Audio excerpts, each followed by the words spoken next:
not be able to stay home, brother.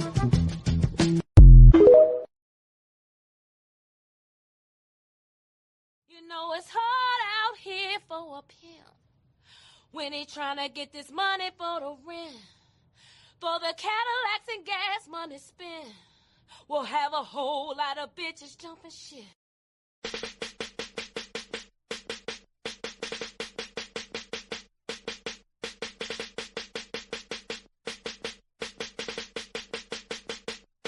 You know it's hard out here for a pimp when he tryna get this money for the rent, for the Cadillacs and gas money spent. Cause a whole lot of jumping shit. You know it's hard out here for a pimp when he tryna get this money for the rent, for the Cadillacs and gas money spent. We'll have a whole lot of jumping shit.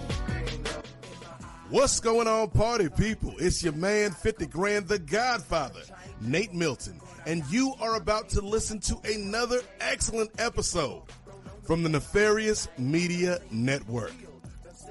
Since January of 2025, we have been putting it down for the crown, and we've been committed to bringing you truthful, thoughtful, turned-up commentary as it pertains to the worlds of sports, politics, pop culture, pro wrestling, entertainment, and life. Yes, life. This thing that we are all just trying to get through day by day. An electric word called life, as the man used to say. And that brings us to the drive for 500. Yes, 500 YouTube subscribers, which gets us halfway to monetization, and 500 Patreon subscribers. Patreon.com/Nefarious Media Network. That's our stretch goal for the year. Because if we hit those marks, it allows us the flexibility and the freedom and the funds, quite honestly, to do some more things here at the network, to be more consistent with our shows, to bring you new shows, and to bring some people on to help with production. So if you believe in us, man, if you believe in what we're doing here, because we got a lot of hard-working people, myself included, working 50, 60 hours a week at the shoot jobs, got families, got kids, got responsibilities, but we still do this, man, because we love this and we believe in this. And if you believe in us and you love the shows that we do, help us out, man. Help a brother out. Help a sister out. That's all we asking, because we are trying to change the game by any means necessary, even if those means may be nefarious.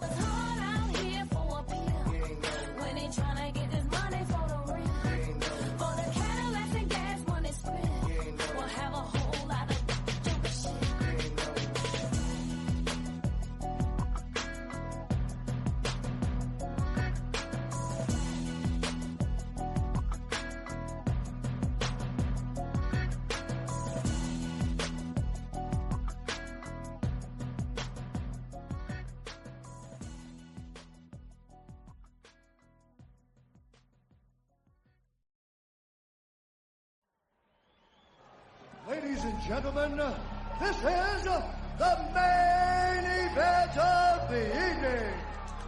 This is SBF, Styles Break Fights, with your hosts, Chinyere Okafor and Ray Williams, presented by the Nefarious Media Network.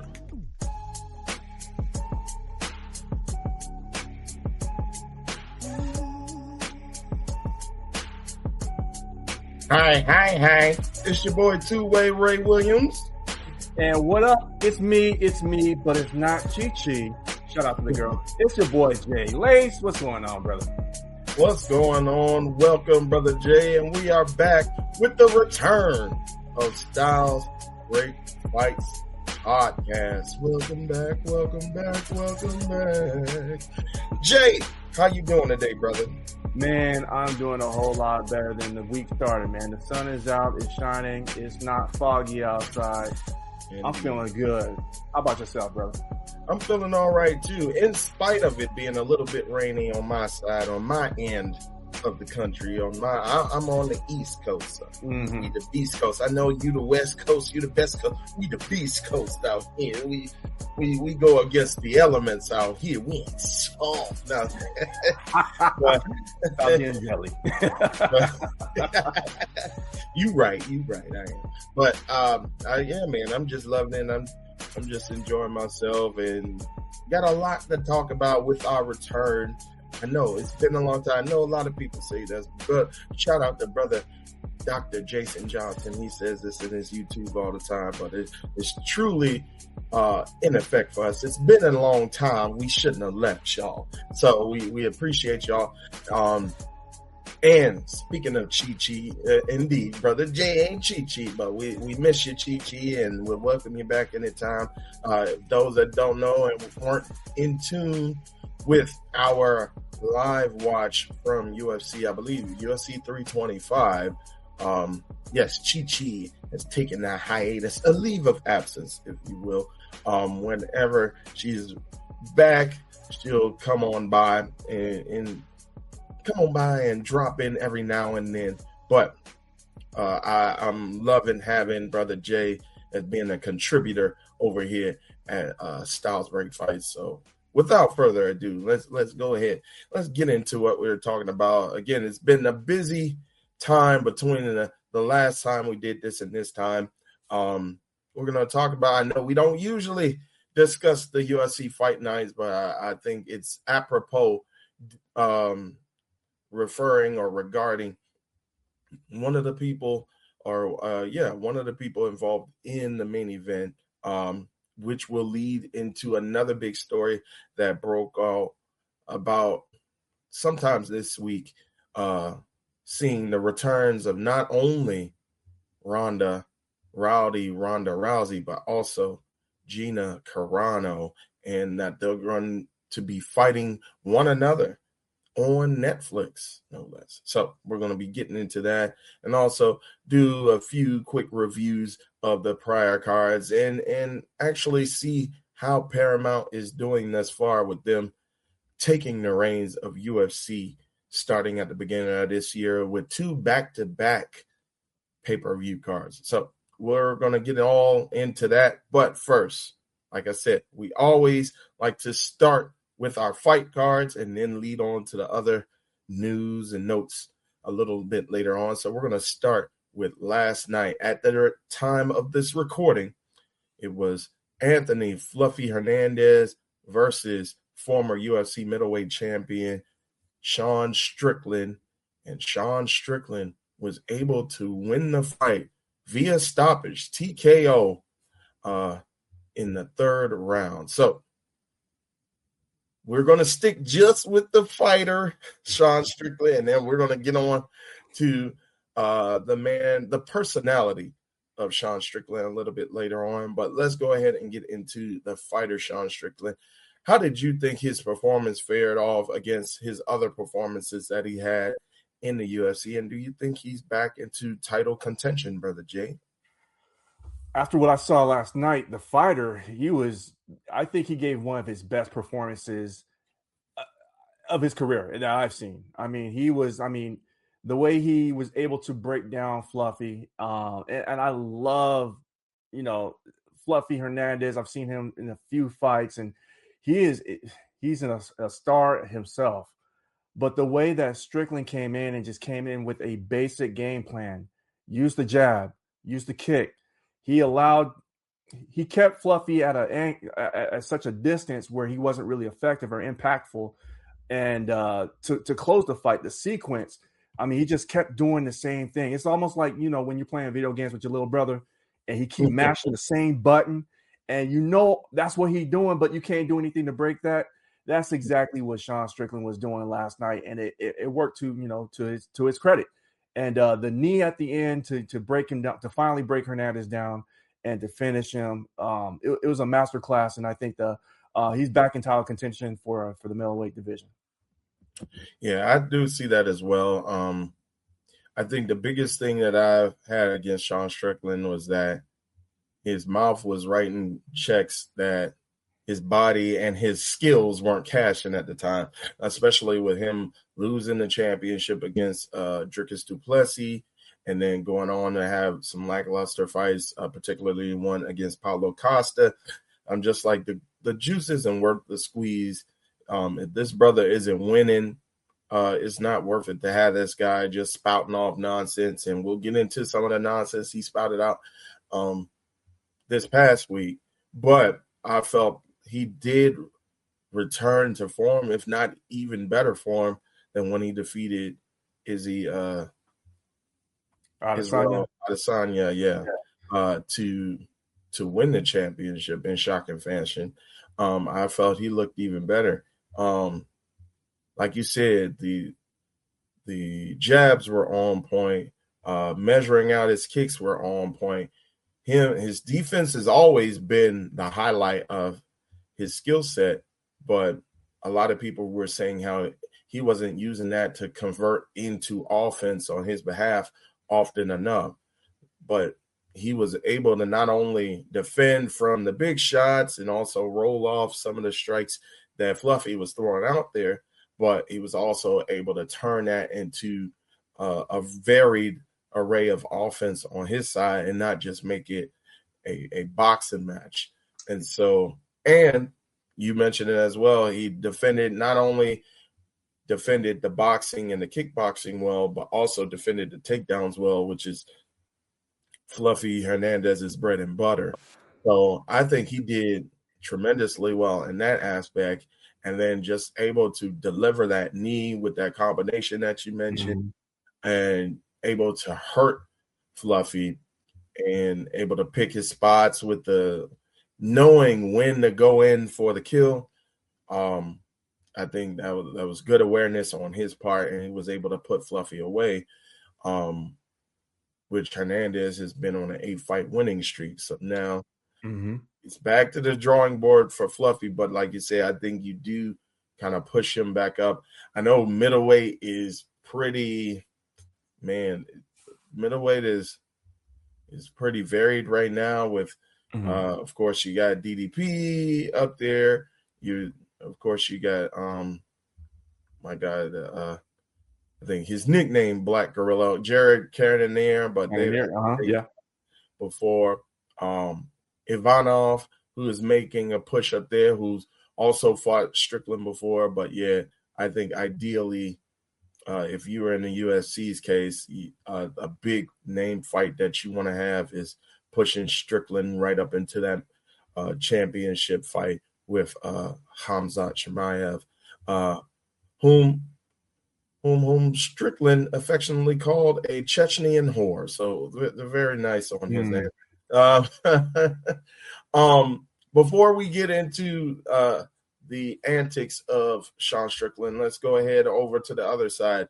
Do you think this fight is a huge setback for Anthony Fluffy Hernandez, or do you think it's kind of a learning tool as far as him knowing, all right, this is the level that a top 5 contender is going to give me, and that you think he's going to be able to bounce back?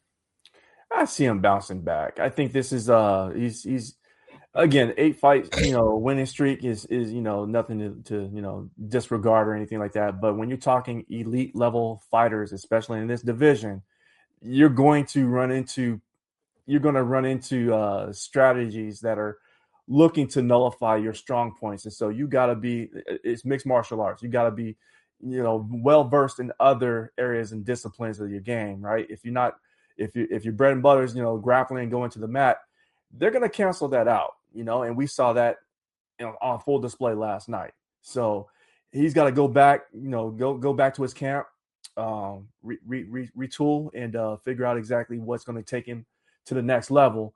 And I'm very interested to see what he does, because he's one of my favorite fighters in this division, and I'm very interested in seeing who he goes up with next to get back on the horse and try and climb that middleweight mountain. Yeah, same here. I think this shouldn't be too much of a setback, hopefully, for him. I think he knows the mistakes that he's made, and his camp is going to get him back into the mindset of, all right, this is what you need to improve. And he mentioned it in his post-fight interview. When he had one setback, he was able to parlay that into an 8-fight winning streak. So I think this is only going to make him even better from here on out. So before we get into the antics again of Sean Strickland, let's go through the rest of the main card. if perhaps people weren't able to watch. So in the co-main event, you had Uros Medic destroy Jeff Neal with a lethal left hook that put Jeff Neal down, and pretty scary the way his head bounced off the canvas. Never a good look. But this is his third straight stoppage finish for Medic, and he pops himself up into the top 15, presumably for the UFC welterweight division. So good on Medic on that one. Then we get Melquizael Costa getting a TKO win by spinning back kick to Dan Ige. And this is when transparency, I was able to kind of cut into the live feed for the show. And then I just see, like, I didn't see any other fight. It just showed like the official decision, and then it showed like both men on each side like they usually do, whether it goes to a decision or whether it's like an actual finish. You know, Bruce Buffer get on there and say, "Your winner," blah, blah, blah, blah. But I didn't have the sound on. So I just see them, both men's faces, and then they cut to Costa. But I'm like, good Lord, Ige looked like he went through a war. It's like they must have went all 3 rounds. And then come to find out he got destroyed with looks like 4 seconds remaining in the first round. I'm like, man, and Dan Ige is pretty good. But for Costa to kind of destroy Dan Ige in that way, I guess that speaks to a lot of behind Costa, who's going to be a very good up-and-comer, soon-to-be contender. Yeah, I saw that fight in real time, and it was at the 10-second mark when they get the wood blocks and clack clack clack. And as soon as that hit, he must have known that he was going to throw something wild, because Costa wound up, hit that spinning kick like right on his reset button, and that was it. It was one of the filthiest spinning back kicks I've seen in a long time. It was perfectly placed, and that was it. And I love both fighters too. So I mean, it's like, oh man, you hate to see it happen, but I mean, that's the hurt business. I mean, that's what they're in. So indeed. So even worse than Edson Barbosa versus Terry Edom, which is like a legendary one. That was a good one too. Yeah. Like I said, I mean, since then I haven't seen one perfectly placed to to get a stoppage, and to see it happen to Dan Ige too. It's like, yo. Didn't even see it coming. That's the thing. Oh yeah, like you said, I think he heard that 10 seconds. Is like, hey, we about to go into a break anyway. Let me just see if I can throw something out there. Right. I definitely got to catch that knockout somewhere. It sounds like it was brutal. All right, and then moving on down, we got Sergey Spivak earning the unanimous decision victory over Ante Delija. And to start out our card, we had Jacoby Smith winning by knockout from strikes and side control over Josiah Harrell. So any other standout performances on this card for you? The Smith versus Harrell one, that one was, if you hadn't seen that one, go back and watch that one. That was pretty, man. Harold's coming back from I guess he had like some kind of brain injury or something, or he had to have some kind of surgery on his skull. And just to see the brutality, number one, getting cleared to fight, I mean, hats off to him. I couldn't do it. I'm just not built that way. You know what I mean? Yeah. But I mean, for him to walk in there against a Jacoby Smith who's a beast. I mean, this dude was chiseled, and he came in with a chip on his shoulder. And the way he stopped the fight was crazy. Everybody saw that the way Harrell was going out. He had his arms trapped. He was getting these hammer fists or these forearms. I can't remember off the rip, but anyway, he was getting hit. And after the third strike, you could just tell Harrell was out. He's going limp. The ref, I don't know if he was falling asleep or what, he was in awe of what happened. It was a late stop. I mean, everybody saw it, and then the ref throws himself at Smith like, hey, it's over. Bro, You laid on the You call. know. We know you messed up. Don't put the onus on the fighter. This is what he's doing. This is until you step in and remove him from the scene. He's got to do what he's got to do. So Yeah. go back and watch it. I think the ref was kind of wrong for that one, but hey, people make mistakes. I get it, but you got to be more careful. Indeed. And you did mention this at the top. To actually start out the card was Michelle Pereira earning a split decision victory over Zach Reese. So, with that being said, let's go ahead and get into one of the headliners of our fight. The winner of the main event fight, Sean Strickland. So, we've alluded to him being quite vocal, to use the term mildly, and that was no exception with him over the course of this last week. He had shots for Bad Bunny. He had shots for what we're going to get into later on, which is Cyborg versus Rousey. Or not Cyborg versus Rousey. That would be entertaining. Carano versus Rousey. Mm-hmm. So what did you, because I know we were talking about this offline, but what do you think of the personality of a Sean Strickland, and what did you find of what he had to say over the past week? His fighter's IQ is off the charts. His personal IQ is the opposite direction. He's talking like he's a trash human being. And to say such ignorant ramblings about whatever comes top of mind to him, it's gross.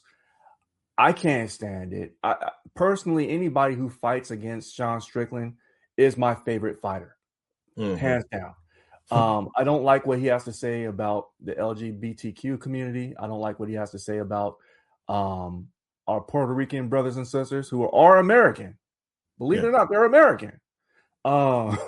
He says some wild, outlandish things, and I think he's doing it for effect. At least I hope he's doing it for effect. Or, no, I don't even hope he does it for effect.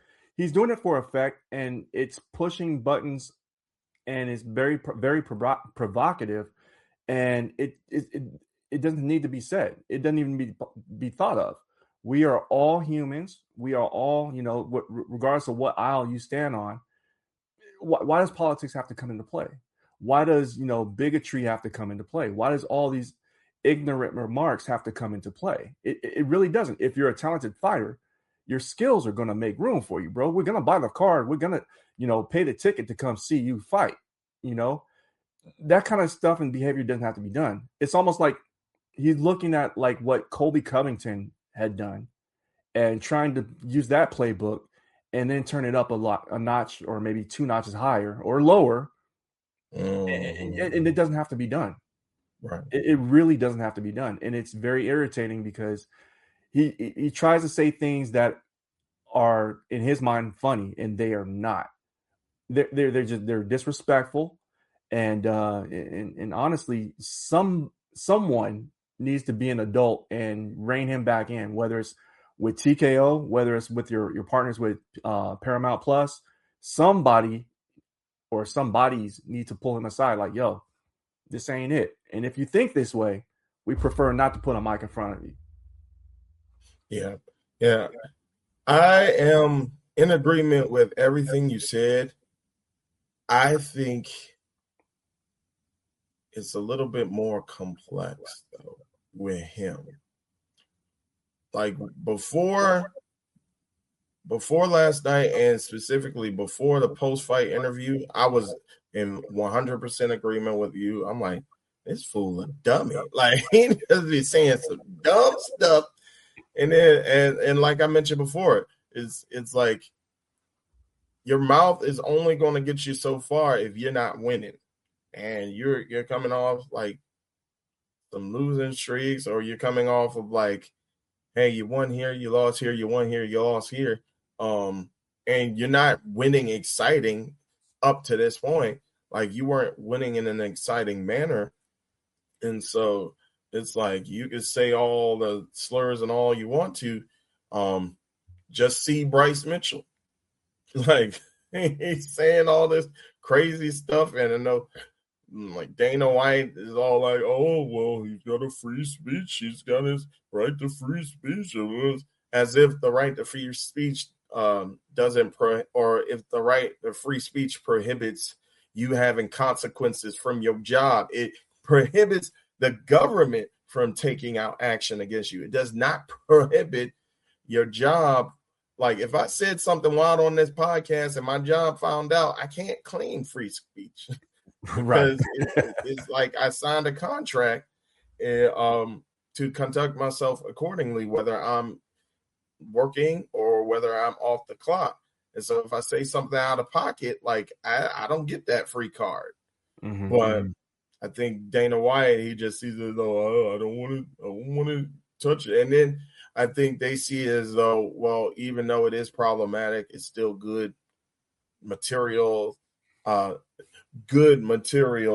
kind of lead up to maybe another fight or lead up to the fight that he's in, and get eyeballs around it. I guess they see all publicity is good publicity, but I'm like, especially like you mentioned, Paramount is probably like, we didn't sign up for this. We are $1 billion corporation, man. If you don't get yourself together. So, but then I kind of started hearkening back to seeing other interviews that he's done, specifically with Theo Vaughn, and him kind of being vulnerable in that aspect.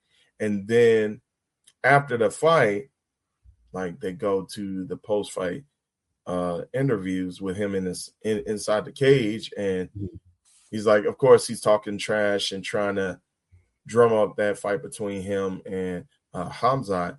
But he also says, hey, Fluffy, stay in the cage with me. Like you're a real man. And then this one like got me when he was like, you're a real man. You're everything that I kind of aspire to be. Like, you're a father, you're a husband. And I wish that I could be half the man as you. And I was like, man, why are you making me cry? I'm supposed to hate you, man. And it's like, I think it's that dichotomy. Like you said, I think he plays it up for the cameras, and he plays it up for what he feels is the base is in the UFC is, which is like those manosphere guys, those red pill guys. And he's just saying what he thinks they want to hear. But then on the opposite side, I think you do have this genuine guy who's just trying to kind of find himself and belong, and still has that ethos of a martial artist, where once we get in the cage with each other, I respect you. I know I said all this other stuff, but once we fight one another, like, I gain that respect for you. And like you said, no matter what your creed is, no matter what your color or your background is, even at the end of the first round or going into the second round, he said something out of pocket. It was just like, for a Mexican, I like you. It was like, brother, you didn't have to say that first part. You could just say, hey, brother, I'm beginning to like you. Like, you didn't. Right. It's that kind of outlandish stuff that doesn't need to be said. I mean, listen, if this was 1986 and this was going on, even though it's still wrong, that was for that day and age. Bro, we're in 2026. We should have already moved past this. We should have already been evolved as a human species past this. But you still have that thought process. And even if you, to your point, if he's dumbing it down for his audience and he's saying that Hernandez is a better man, step your game up and be a better man then. All rising tide raises all boats. So why don't you be the change agent that you're trying to be for the audience that you're trying to serve, right? So all that other stuff is just craziness, is stupid. It's a level of stupidity where I do not respect him at all. Yeah. Like I said, I'm back and forth on him now. I think I can see like where he's trying to come from, but on the other side, like you said, I think it's a common adage that's repeated. If you know better, do better. Like, come on, right. Get yourself together. But and then it's funny too, because I watched this comedian on YouTube, Preacher Lawson. And he actually on stage, he talks about an encounter because he trains like Muay Thai and he trains MMA as well. And he talks about an encounter that he had with Sean Strickland. And again, this speaks to, like you said, so yeah, maybe this brother has a little bit of a screw loose. Like I think it was when Preacher Lawson, because he used to have locks, but now like he cut his hair pretty low again. Okay. And so when he was training and he was sparring against Strickland, I think he overheard Strickland right before they went before they started their round and said, "Y'all gonna put me with the gay guy?" And like and like Preacher's like, "I'm not gay." And so they start sparring, right? And then once they're done, I think Strickland got wind of the joke and sent something through social media. It was like, "I only thought he was gay because he had long hair." I'm like, what does that got to do with anything? Wow. So I definitely see where you're coming from. If this is the case, then Strickland needs to have somebody in his corner to be his mouthpiece. Keep a microphone away from him. Keep his cell phone away from him. Keep Threads, Twitter, Instagram away from him to protect him from himself. You know what I mean? Because the world don't need to know this, man. I mean, come on, stop. Just say less for real. Yeah, and I think that is a good lesson for a lot of people online to learn. Just you ain't got to say everything that comes to your mind. Especially, I'm thinking of my younger brother. I'm like, brother, he has no. You think Sean Strickland has no filter? My younger brother has no filter. But I'm like, just don't say that online. Just, please don't. I could just shake my head when you say it at me, like in person. But please don't say stuff like that. But yeah, I wish that's a lesson that a lot of people would carry. Just like the great former Jets coach used to say, "Don't press send. Don't press send." Thank you. Yeah. So with that, we're gonna go into one big thing that Sean Strickland disapproved of, but that I am very in favor of, and that is the return of one Gina Carano and one Ronda Rousey, as they will face one another in about a month or so. I believe three 5-minute round fight to be broadcast on Netflix and to be promoted by Jake Paul's Most Valuable Promotions.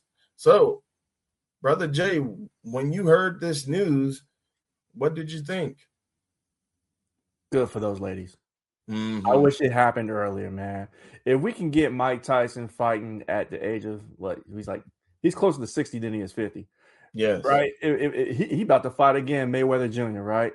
If we get this man going up on Netflix, getting the check in the year of our Lord 2026, then let these ladies fight. I mean, is the fight that's 10 years too late? Maybe. But I'm still excited to see it because, I mean, that's one of those super fights that we never got to see. So who's going to get the upper hand? Who do I want to win? I don't care. I just want to be entertained. I mean, Carano at her best, I mean, gosh, she was a force to be reckoned with. Ronda Rousey at her best, oh my gosh, before the Holly Holm incident, oh my gosh, she was out here snatching arms. You know what I'm saying? So I want to see how that's going to play out. I just want to be entertained. I don't know who else is going to be on the card. I find it very interesting that Netflix is going to have this and not TKO. Not it's not going to be a Zuffa thing, right? And I know there's history behind. I guess they were supposed to have the fight earlier, and Dana White had sent a text to one of the ladies talking trash about them, but they couldn't get the dollars to make sense. And so I'm glad they were able to figure this one out. And honestly, I didn't think it was a fight that I wanted to see until I saw the Instagram post with both of them promoting it. So dude, I'm here for it. Yeah, same here. And correction, it's going to be 5 rounds, 5 minutes each round against them in May. Okay. So yeah, I'm the same way. Gina Carano used to be my crush since she was Crush in the reboot of the American Gladiators television show with Layla Ali and good old Terry from Florida. Okay. I'm not surprised. This doesn't sound like breaking news to me, but yeah. Of course. And water is wet, of course. But yes. But yes, I used to love me some Gina Carano, and then seeing her come up through Strike Force and just make her way up through that organization. And similar to what you said about Ronda Rousey, like she ran up against a brick wall. With Carano, it was Cyborg, and with Rousey, it was Holly Holm. So and I was a big fan of Rousey's as well. I think with Rousey, I don't know, man. I think it'll be interesting to see because she's never clearly, like, she's always kind of attributed her coming back too soon to her just wanting to please the UFC and come back, but never really kind of regaining herself back and having enough time to recover from the home fight. But it's like it's your decision. Right. It's like you're the cash cow. They need you. And so, and I think she's kind of attributed that as like, now the UFC fans, the MMA fans, they hate me, and they don't want me, and I don't like them. And then it's WWE. You get into WWE, and now you love it in WWE until you don't. And then you have this resentment against the fans as well. It's like, take some ownership and some responsibility. And she still hasn't addressed why she wasn't prepared or fully prepared for the Holly Holm fight, I don't think. And so I think with this fight, I think it gives her enough time, hopefully, because she's been on the shelf as far as not wrestling as well, I think, for the last 2 years or so. And so hopefully this gives her enough time to recuperate and to recover. And with Carano, like, she's had her issues as well. Like, she was on track to becoming, if not a Hollywood or film or television superstar, she was on track to becoming a well-known name in acting and in TV and in movies, with her having like some films here or there, and then her being on The Mandalorian. But similar to Sean Strickland, similar to Sean Strickland, she opened her mouth, and like you mentioned, some people just don't need to be saying stuff online and on the internet. And she mentioned some things about the right wing being persecuted as though they were Jewish people in the Holocaust, which is outright false. All the way wrong. All the way wrong. 100% wrong. And she paid for it again. You can have your freedom of speech that protects you from government reprisal, but when the mouse get a hold of you and you work for the mouse, there ain't no free speech that can protect you from that. So the mouse got rid of her, and then her talent agency got rid of her. And so I think she has kind of been seen a little bit as a pariah, but not like full cancellation. If it was full cancellation, this fight would not be existing. So I think there are some people that are still interested. And you mentioned Rousey is getting a bit older. Like, this fight, like you said, is 10 years too late, but it's still two big headliners, two women's headliners that you can put on a card outside of TKO and garner some sort of attention, which I think is great for the sport. Got Rousey, I believe she's 38 or going on 38 this year. You also got Carano, who's 43, I believe. Carano hasn't fought in 16 years. Rousey hasn't fought in almost 10 years. So, but I think I'm not going to say that it's going to be a back and forth competitive fight, but I do see that it's going to be an intriguing fight just to see how these styles clash. I am wondering, and you mentioned as well, I am wondering what the undercard is going to be. Is there anything that they can do outside, anything much that they can do outside of the UFC right now? Who do you think are maybe some names that can be available, or some names that you would like to see outside of the UFC be involved on this card?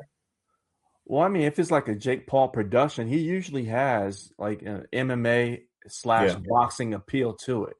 So it would be a great time to get I can't remember her name, her first name, Serrano.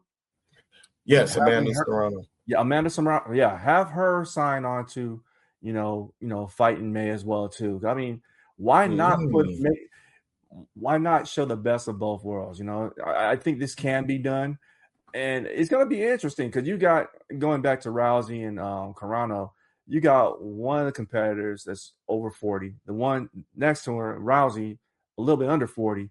I'm just looking to see exactly what that 40 looks on both. You know what I'm saying?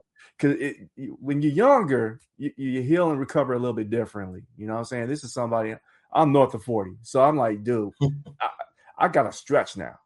You know what I'm saying? Before I could just lace them up and just go out and run. Now I got to stretch for almost as long as I'm playing. You know what I mean? Just so I don't get hurt, and even if I did get hurt, it could be catastrophic for me. So, I mean, I'm not wishing injury or anything on these women, but I mean, you got to be smarter how you train differently, how you prepare for these different fights. And so, yeah, so it's going to be very interesting to see that. Outside of Amanda Serrano and who else could fight, I don't know who else or what else you could put on. And again, I don't think that the card has to be like an AEW card where we're like 6 hours long and nothing. Like, nah. If you keep it like a tight 2 hours maybe, and you got maybe 2, maybe 3 fights, I think that's because you're going to get a lot of the not so much the diehards, but you're going to get a lot of common fans coming out. Like, oh, I'll check this out because I've heard of Ronda Rousey, haven't seen her fight in a long time. Let's see what's up. So you're going to get some of those people that are going to want to tune in and check it out. Yeah, I totally agree.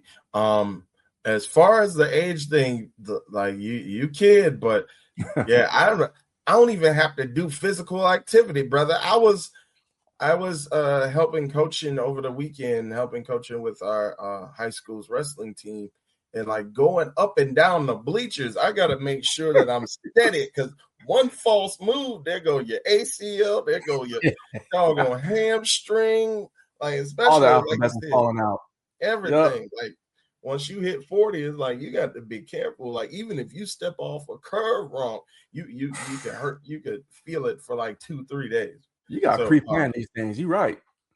And I think Rousey, she mentioned that she had a interview recently with ESPN announcing this fight, and she said that's the main difference is just the recovery. Is just trying to get your body back into fighting shape, but trying to take a couple days off for recovery when you're used to training twice every day and going in the gym. And like she's like, no, I gotta train and then take one day to recover, then come back. Is like on and off. And so she did mention that being the biggest hurdle is just the recovery for her. So yeah, that's right in line with what you were saying. As far as who I expect to be involved with this card, number one, as far as commentary, get Morrow back. Yes, get Morrow Ronaldo up in here. That's the GOAT. I know he's a free agent. He's all around. He's a mercenary. He'll do the job. And he has you mentioned he has when you're talking about most valuable promotions, he has some stock with working with most valuable promotions. They're already aligning with Ariel Helwani. Ariel's going to be, I believe, holding one of the press conferences. So they're bringing him into the fold specifically for this particular event. But yeah, get Morrow up in there. As far as fighters, the only thing, and like you said, I think with MVP having ties to some MMA folks, I think probably getting Tyron Woodley in there, who's a former opponent of Jake Paul's. Maybe getting Anderson Silva up in there, getting the Spider back up in there. Only thing though is that I don't see, while those are all names that hardcore fight fans are familiar with, they're also kind of long in the tooth. And so I don't know what the interest would be.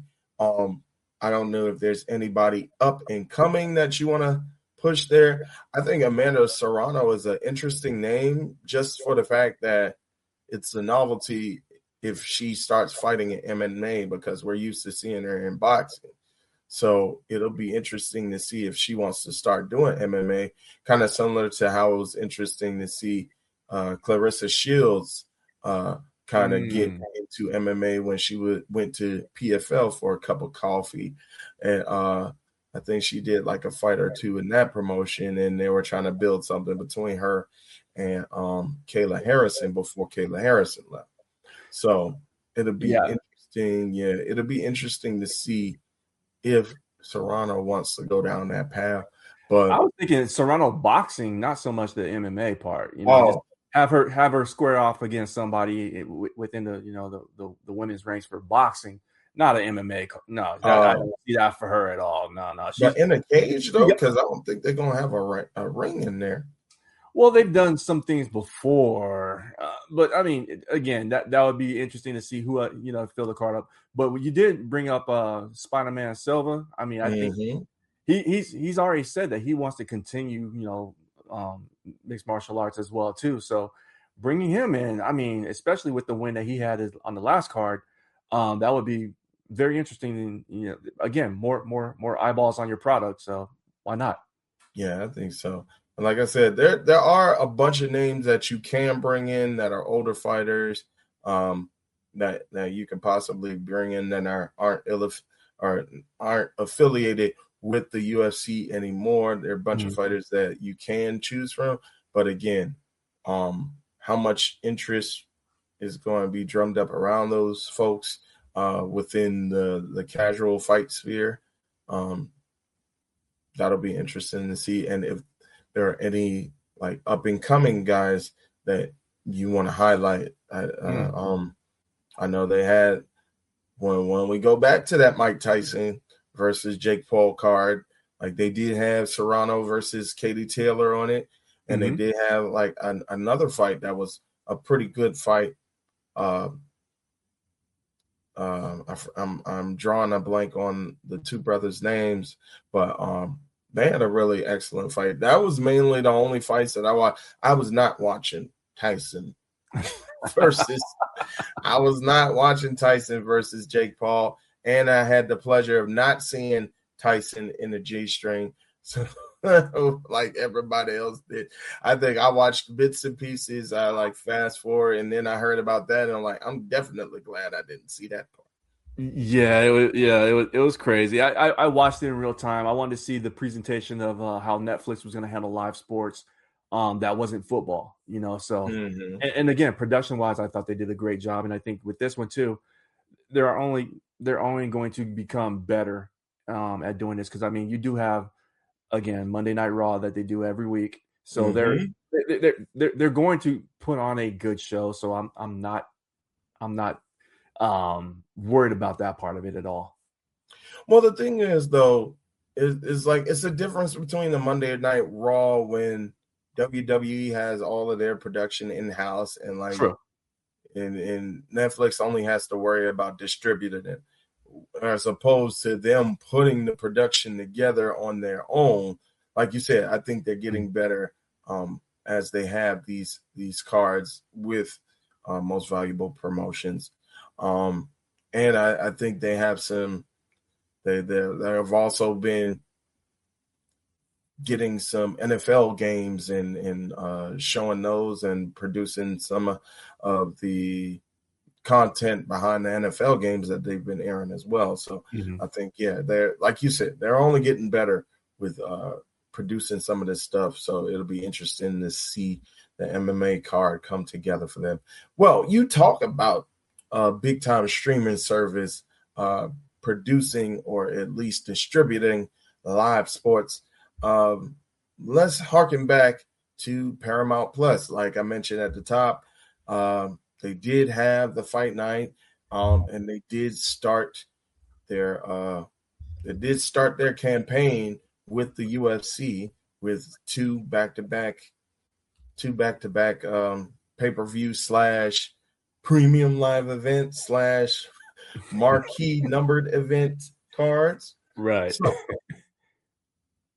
because you did mention that you watched the fight card from last night, and you said I think we talked online or offline rather.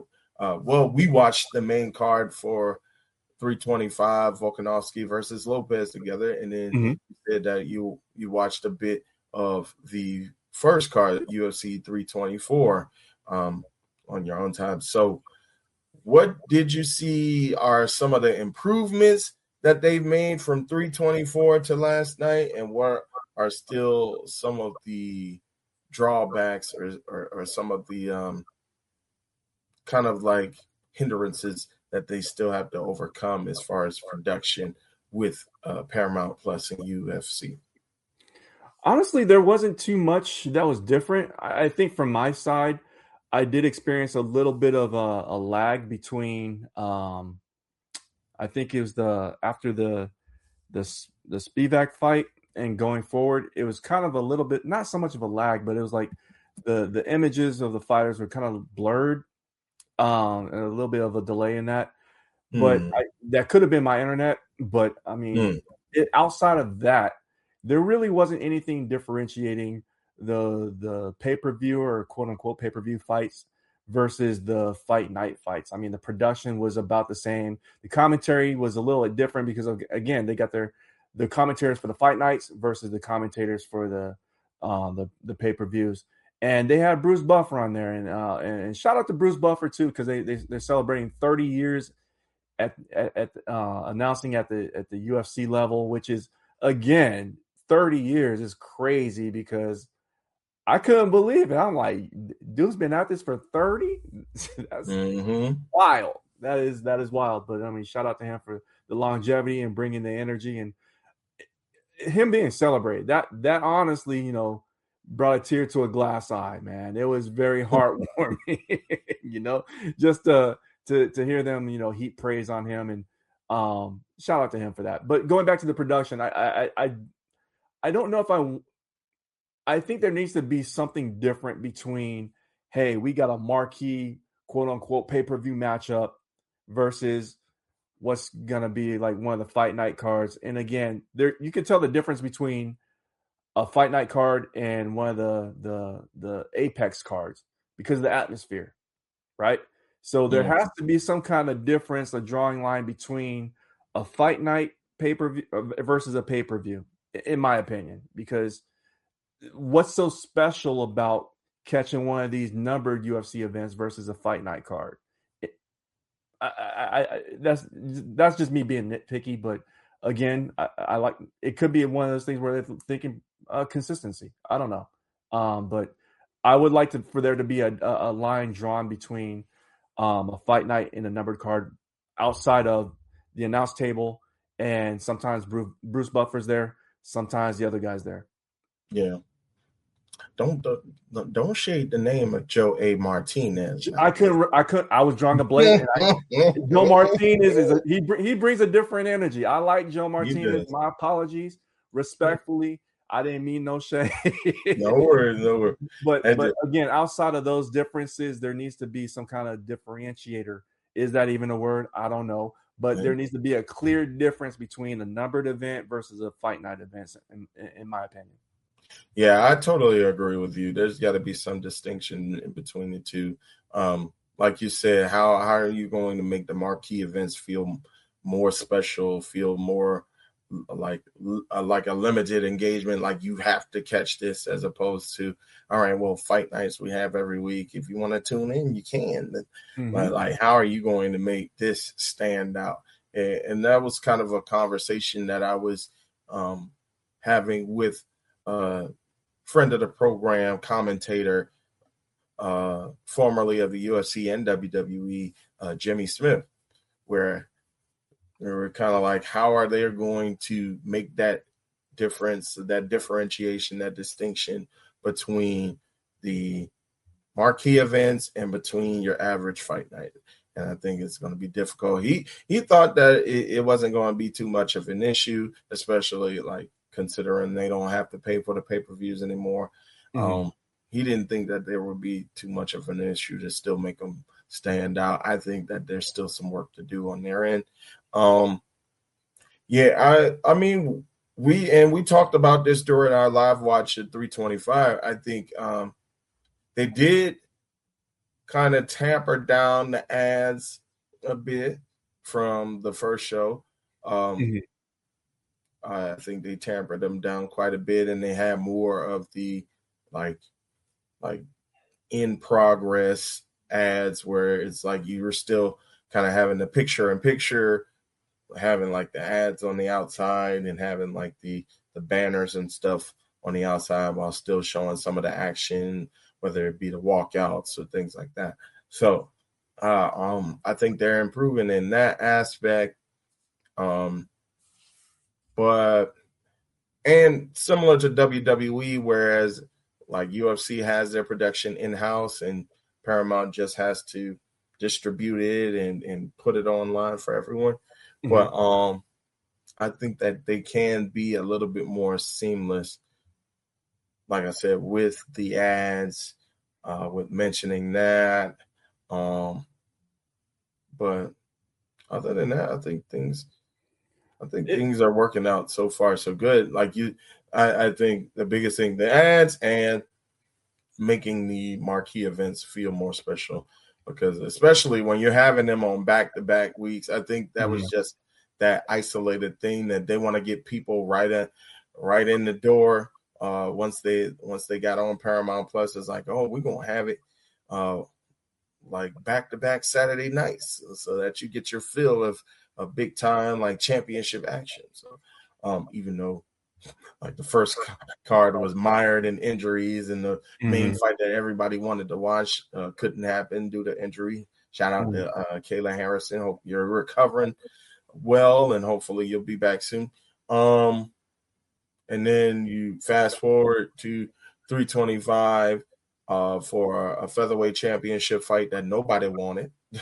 Let's say the rematch between Diego Lopez and Alexander Volkanovski. So I think the production is decent. I think the content needs to be worked on, because even with this card, you had a bunch of finishes, but like, what are some names that people really care about other than the headliners? Like Boris Medici, he was good, but like as your co-main, you got people who are fighting for like the bottom of the top 15 in the middleweight division or the welterweight division. Like, Yeah. like, come on, we need it. It's like, I don't know. Like, I don't know if they want to make the marquee cards more special or if they want to make the fight night cards stand out a little bit more to catch eyeballs. I think it's kind of hard knowing what is the most important thing to push, because if you're going to have the fight night cards, you have to have them stand out. But if you have them stand out, then you're taking away from the marquee events in which you could start throwing on like your big time names on it. And then some of the promos for the upcoming fight night cards they were putting out is just like, really? You're not like Renato Moicano versus this other dude. I don't know. Come on now. I don't know. Now the Brady versus Buckley fight, Sean Brady versus Joaquin Buckley, that looks like fire. but what else are you gonna have under it? Right. Is the question. So I'll pose that question to you. What do you think should be the main priority? Should it be trying to make those marquee cards stand out, or should it be trying to make the fight night cards a little bit more palatable for folks to keep coming back to? I think you have to, at least for the fight night cards, make them a little bit more prestigious. You know, if you get a couple of marquee names that used to headline pay-per-views and keep them consistently in rotation, that's only going to build up the numbers for those fight night cards. The UFC numbered events, those are supposed to be what you're trying to get to. That should be like the A show, if you want to call it that. You know, the Apex ones, those are going to be hit or miss or whatever. Those are the ones that you're going to want to see what the talent looks like that came from the looking for a fight with Dana White.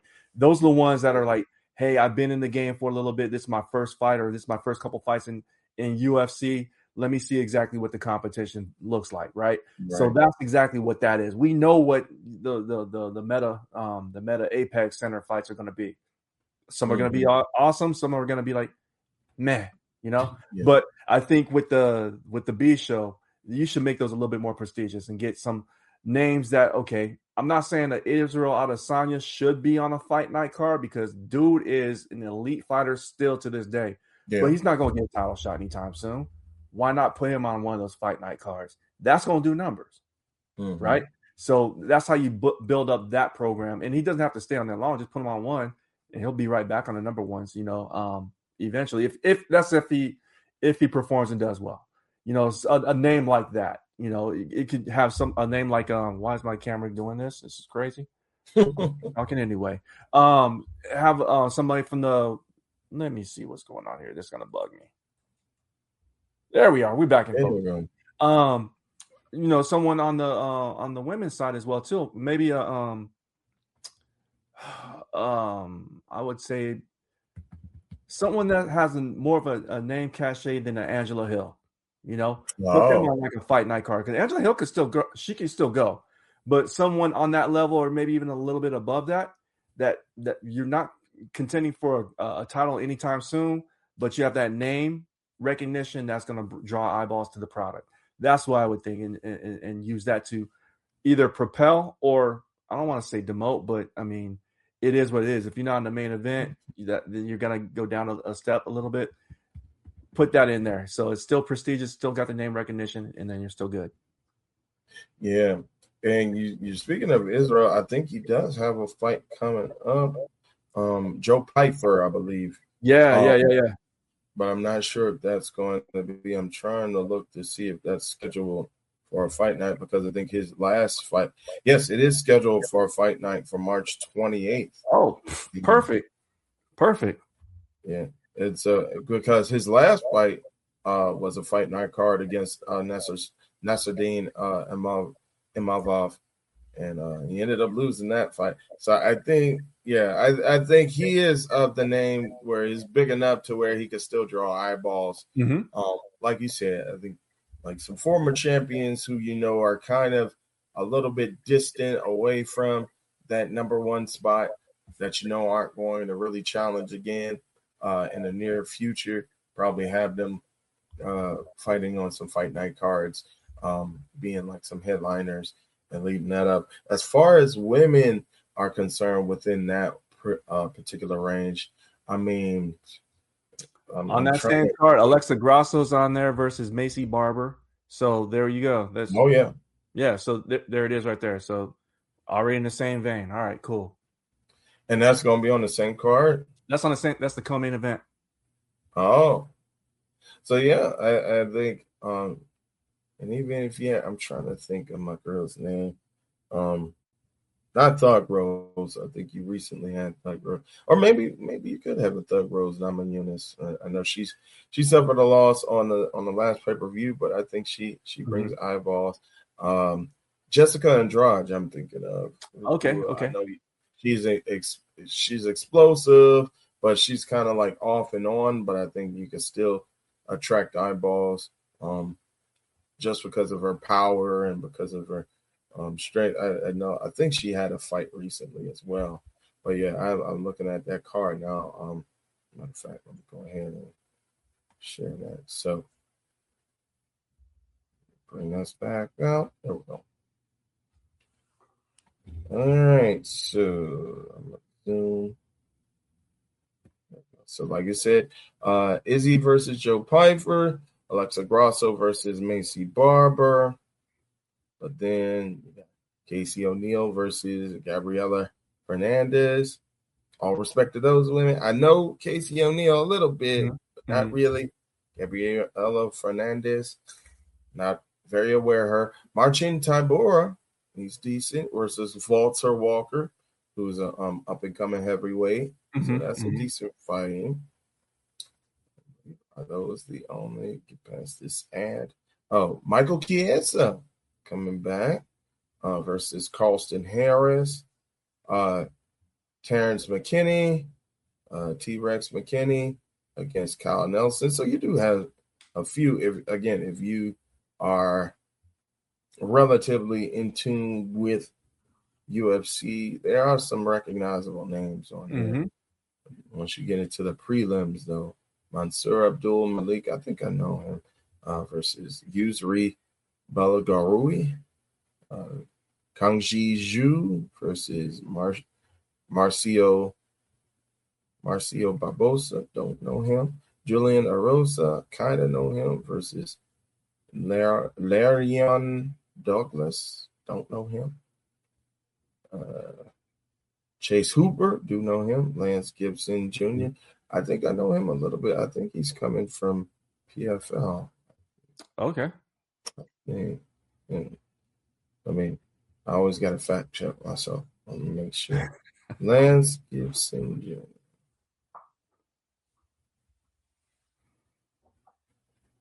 Jr. Bellator. He's got Bellator shorts on in that picture.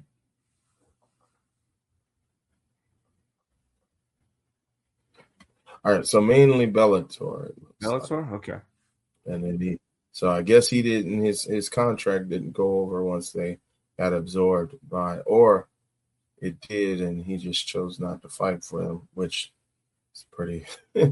It's pretty common for PFL right now because they're not trying to pay people per their old Bellator contracts, which was kind of sad. That's how a couple people, I think, Pitbull, Mauricio Pitbull,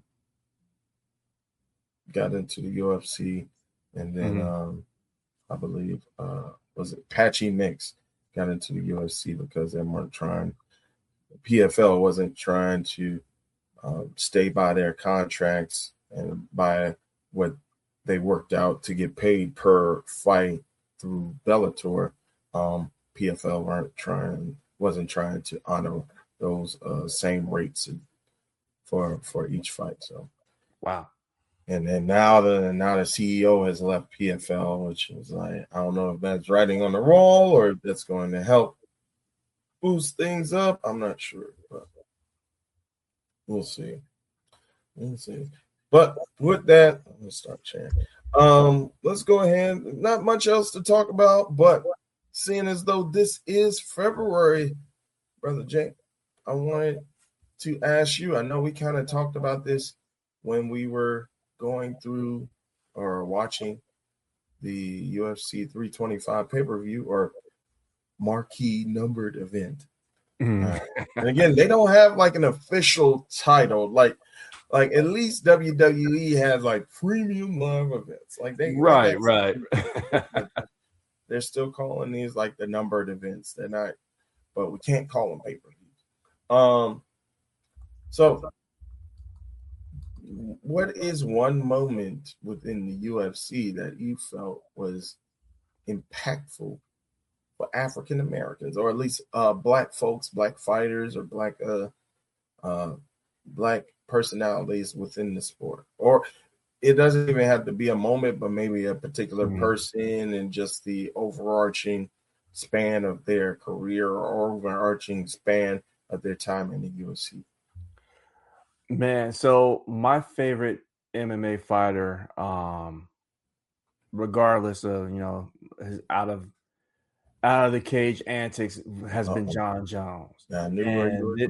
This dude, again, his fighter IQ through the roof, his life skills IQ not as high. Life choices IQ not as high. But every time this dude went into the octagon,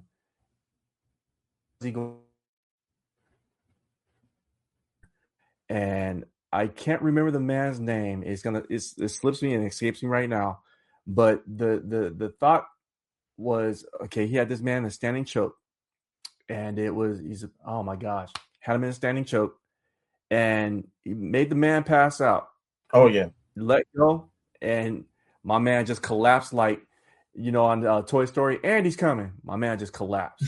I was like, this dude is different. Mm-hmm. I mean, he was built different. Yes, he had chicken legs, but it didn't matter because he was still going to do the oblique kick, and there was nothing you can do to stop it.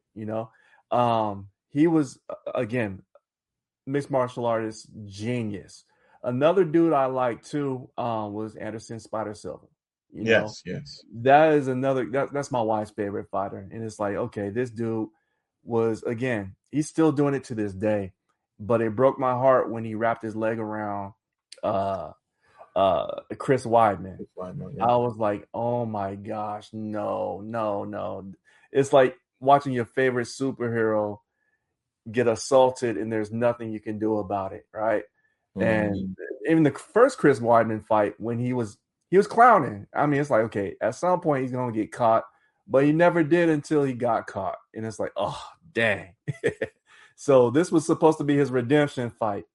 And then to see him break his leg the way it was just horrible. And yeah, gut-wrenching. But I just wanted to celebrate both of those brothers because, I mean, they're superheroes to me because they're doing something that I could never do at any level of my life, and they're mm-hmm. elite and great fighters. Again, shout out to Cormier as well too. I didn't like him so much as a fighter. I really respect what he's done because, again, he's a wrestler. He was a two-time champ, two weight class champ, if you will. Yep. So you got to respect that. You got to really respect what he does. Not that I didn't like him, but he just wasn't my favorite fighter, So, right. But he was that dude when he was in the octagon. So, and there's plenty of other fighters as well too. But those three I would definitely like to highlight right now, forefront. Indeed.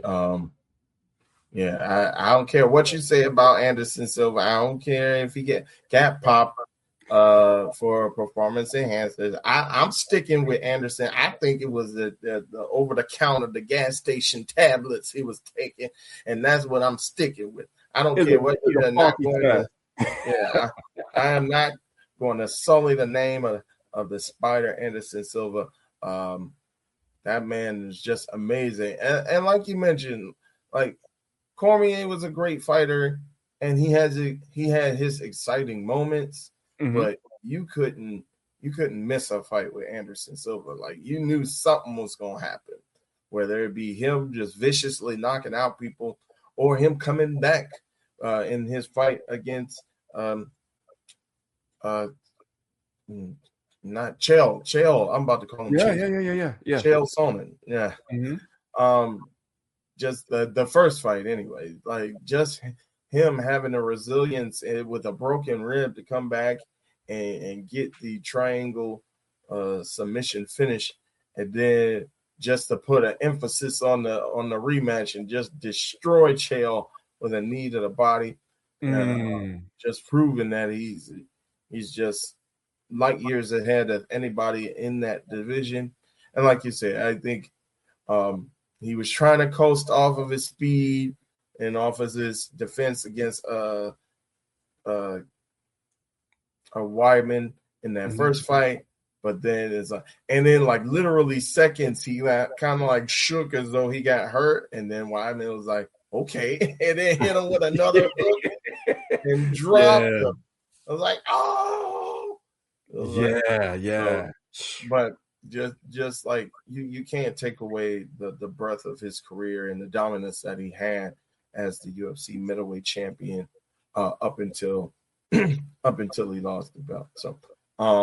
So that's one of my three as well. John Jones, I echo your sentiments. It's just, for as great as that man was, just consider how much greater, and I talked about this on here with Chi before, just like what his potential could have been had he just let all of that outside the cage stuff go and just strictly focused on being not only a great fighter, but also like leaning into all the sponsorships and the that he was getting. Like he had, and again, I mentioned this with Chi, like he had Gatorade, he had Nike sponsorships.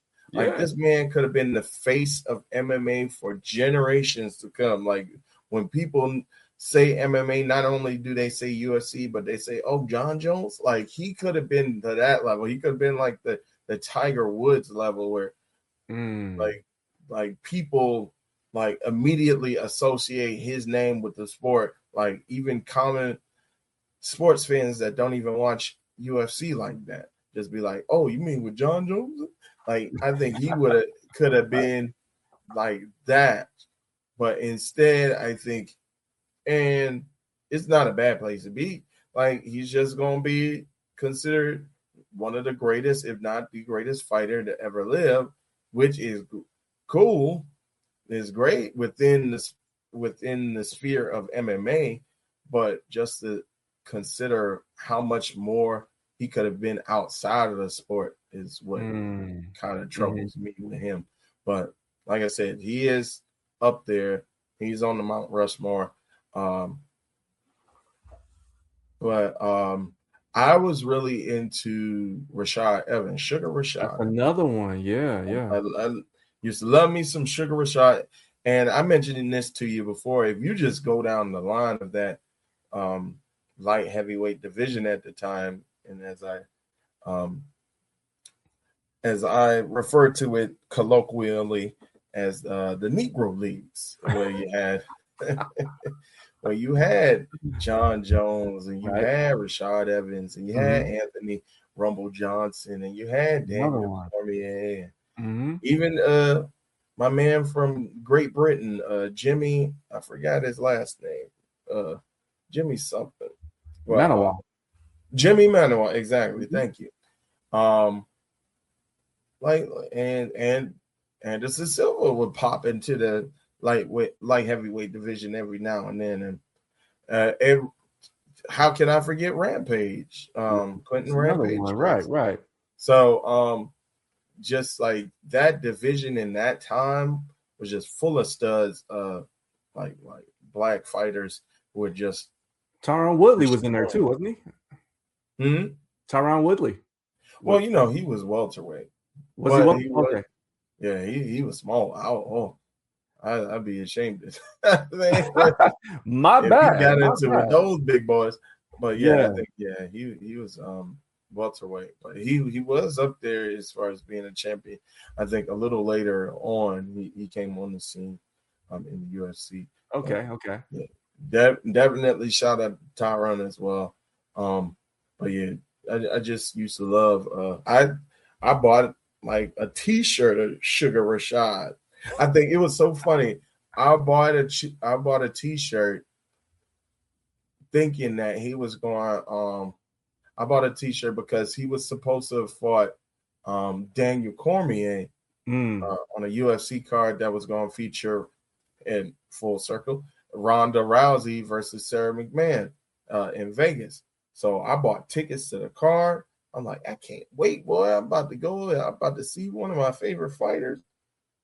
Turns out he gets injured. He gets replaced by this dude, Pat Cummins. I'm like, I don't know who this man is. This is the only reason I came to Vegas. And so, but I was like, I'll still stick around and watch the fights and stuff. And then one of my friends, he came down as well. And then sure enough, he bought me the same shirt that I bought I was like, man, I could have saved my money had I known he was gonna get me this shirt. But just a tremendous fighter, Sugar Rashad, who came on with the Ultimate Fighter on the heavyweight class, and then went down to light heavyweight, destroyed Chuck Liddell, and then ended up winning the title off of Forrest Griffin. So I think there's a lot that you can say of him, and just his personality too. And I just love like him as a commentator as well. Yeah. So, and one more person that I do want to shout out who wasn't a fighter, but was instrumental behind just the kind of like the professionalism that the UFC began to acquire was Burt Watson. Burt Watson, he used to be a behind-the-scenes producer, and not only would he make sure that the fighters walked out at their specific times. Everybody knows, though, the famous, if you're a big MMA fan or a big UFC fan and you've been following it for a long time, everybody knows the classic, we're rolling, yeah. Just bringing energy on the fight night and bringing energy to the fighters to get started. We mentioned just Bruce Buffer being a staple of that organization. Well, up until Zuffa was sold, so was Burt Watson.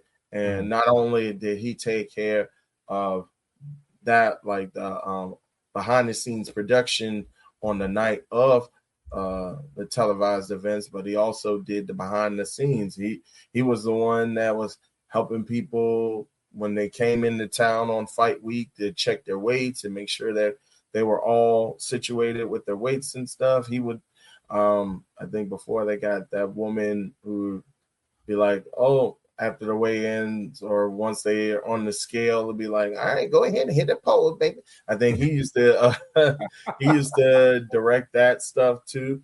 And so he did a lot for that particular organization. And I think he's one of the unsung heroes of not only the UFC, but also of martial arts in terms of the behind the scenes. So shout out to Burt Watson. I think he's still alive. I think he's still around too. I think they say he's best friend. He was best friends with Joe Frazier too. That brother had a life. Oh, wow. Yeah, he a life well lived. And hopefully he's living it even better nowadays in his retirement phase. But you know, he's one of those people I could see just always needing to do something. So I'd be interested to see what Burt Watson is doing nowadays. But shout out to him. Nice. All right. Well, before we head on out of here, Brother Jay, was there anything that you wanted to tell the good people? I know, again, this is your first official SBF appearance, brother. So if there's anything you wanted to share with the people and any way or anywhere, I should say, they could find you on these social media streets out here where you're not going out of pocket like Sean Strickland. Oh, no. I got kids to feed, bro. Nah. I appreciate you giving me the opportunity to chat some graphs with you right here on this platform. You can find me at Nefarious Media Network on our YouTube page. You can check me out on my personal channel, my personal Instagram handle at Jerek Wins, JEREK_wins. On IG, holla at me, I holla back. You can find me on the platform on my show with my tag team partner, and Ray's on there too. We like make a 3-man trio on there. It's a Ring Theory. We host a show every month right here on the Nefarious Media Network with my tag team partner Downtown Gerard Brown, and we talk wrestling, AEW, WWE, combat sports, we just handle our business and talk, our theories on our thoughts on that as well too. So you can check me out on the NWA podcast as well as the Parlay, and just happy to be here. So thanks for having me. Always a pleasure to have you, Brother Jay. As for me, you can always find me on Instagram at MondoDondo1. You can also find me on Blue Sky at Two Wave Rain.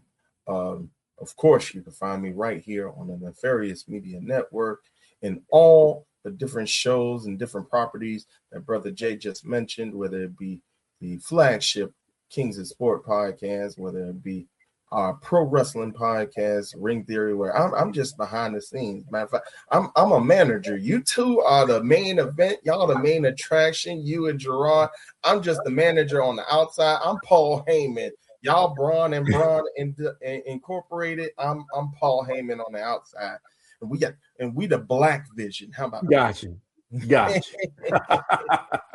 So whether it be right there at Ring Theory, or be right here at SBF, Styles Break Fights, or anywhere else, any other things that we have coming up. I know we're going to be having a Ventures initiative, which is returning, but you can only get that if you in that driver's seat, or if you could be in the driver's seat as we take this ride or the drive for 500 subscribers. We're trying to earn through YouTube. That'll get us halfway to monetization, gets us halfway to partnership, and halfway to getting members or YouTube members, and that'll be a big help for us. And 500 patrons on patreon.com/Nefarious Media Network. That'll help out with a lot of things behind the scenes, whether it be production costs, getting additional people to help us out, getting new equipment. Brother Nate mentioned trying to get a new laptop. I'm still trying to get the shipping for this brother to send me a stream deck so we can make things a little bit more seamless. Don't tell Brother Nate I told you that, though. But we're just trying to get a lot more to help us boost like the character of everything here, because we got the content, we got the people, we got the know-how, we got good people like Brother Jay and Gerard and Brother Nate, and of course the professor. We'd be remiss if we don't mention the professor. We got all the people with the know-how. We just want to make it look palatable, make it look more pleasing to the eye and to the ear for you guys. And so that's where all of that assistance will come in the form of getting more subscribers through YouTube and more patrons through the Patreon. So please, we'd appreciate it if you can help, if you can spare, even for the Patreon, just $3. The YouTube is free, so that should be no excuse. If you could go on there, if you've been enjoying our program and you've been freeloading, you've just been coming on and be like, let me just see what they got, but I ain't going to subscribe. Go ahead, help some folks out over here. It's Black History Month. We could shame you now. We could shame. How can you not be? We're a Black-owned business over here. How can you not be subscribed? We could shame you right now. But even with the Patreon, just $3 now. $3 gets you in the door. The 300 plus hours of content ranging from news, politics, sports, comic books, pop culture, art, music, you name it, we can touch on it. And especially once we get that super chat function going on, we can talk about anything y'all want to talk about as well, as long as it's SWF or SFW, safe for work. We only gonna go so far. We ain't gonna get. That's when my OnlyFans gonna hop off once we get this 500. That's when you can get. We forgot. Okay. I told you, with the 100 for these toes. That's when it's gonna happen. Okay? But until then, we're gonna keep it safe for work over here on YouTube and on the Patreon. 500, the drive for 500 is continuing on. So please help us if you can. Even if you just want to help share any of the posts that we have through our YouTube or other social media platforms, go ahead and follow us there on Instagram, on Twitter, some variation of Nefarious Media Network. It could be Nefarious Media. It could be Nefarious Media Network altogether. So please go ahead, search for that if you're not already subscribed to us. All right. Well, with that, I appreciate you guys tuning in. Special thanks again to my brother Jey for being able to get this. Without further ado, I've been your boy Two-Way Ray Williams. I'm Jey Lacey. And until next time, we thank you for tuning in to another installment of the Styles Break Fights podcast. Till next time, God bless you. God keep you. Good fight. Good night. Peace out.